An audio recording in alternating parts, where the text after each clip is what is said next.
Hello പ്രിയമുള്ള സുഹൃത്തുക്കളെ, ഇപ്പം ഞാനിപ്പോൾ ഇങ്ങനെ നടന്നു പോണേ. ഇവിടെ എൻ്റെ എസ്റ്റേറ്റുകാരുണ്ടാക്കിയൊരു അങ്കണവാടി ഉണ്ട്. ഒരു 32 കൊല്ലം 32 വർഷം പഴക്കലൊരു അങ്കണവാടി. ഇപ്പോൾ നമ്മളൊക്കെ ഇമ്മാർ രാവിലെ പണിക്ക് പോകുമ്പോൾ ഇതാക്കണേ ഈ അങ്കണവാടിയിൽ ആക്കിയിട്ടാട്ടോ പോവുക. അതിൻ്റെ ഒരു വിശേഷം കാര്യങ്ങളൊക്കെ ആയിട്ട് നമുക്ക് പോവാം. ഓക്കെ, ഈ കാണുന്നത് അങ്കണവാടീൻ്റെ ബാക്ക് സൈഡ് കേട്ടോ. പണ്ടൊക്കെ ഇവിടെ ഒരുപാട് കുട്ടികളുണ്ടായിരുന്നു. എന്താ മനോഹരം നോക്കണം നിങ്ങൾ, നല്ല വൃത്തിയും കേട്ടോ. ഈ ക്രച്ച് സ്ഥാപിച്ച ഡേറ്റ് കേട്ടോ 1993.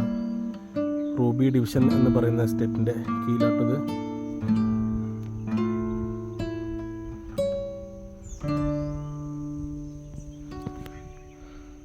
ഇപ്പോഴും ക്രച്ച് നിലകൊള്ളുന്നുണ്ട്. കാരണം എന്നുവെച്ചാൽ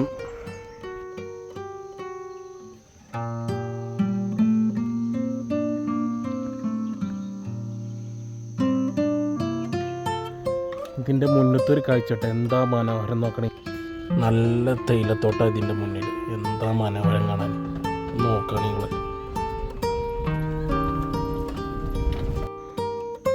ഈ കാണുന്ന പരിസരമൊക്കെ ഇപ്പോൾ നല്ല വൃത്തിയാക്കി കേട്ടോ. കാരണം ഇപ്പോൾ അന്യ സംസ്ഥാന ജാർഖണ്ഡ്, ആസാം ഇവിടുന്ന് വരുന്ന അവരുടെ കുട്ടികളെ നോക്കാനായിട്ട് ഇപ്പോൾ കുറച്ച് ഒന്നുകൂടി വൃത്തിയാക്കിയിരിക്കണം. ഓയ്, ഞാൻ ജസ്റ്റ് വീഡിയോ എടുക്കാം.